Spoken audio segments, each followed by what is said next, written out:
विकास धारा ओडिशा सारा राज्य में बीजेपी सरकार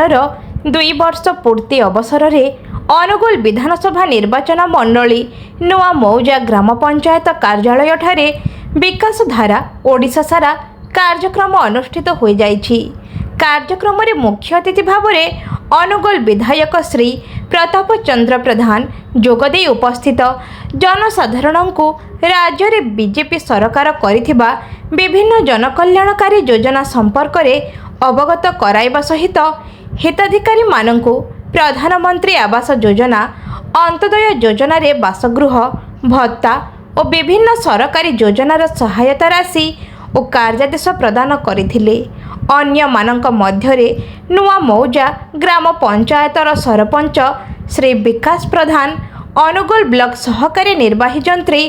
श्री आलोक मिश्र, बीजेपी पंचायत सभापति श्री बादल साहू, पंचायत निर्वाही अधिकारी बीजेपी नेत्री रीना प्रधान, दलर कर्मकर्ता और बहु संख्यारे ग्राम पंचायतवासी उपस्थित थिले।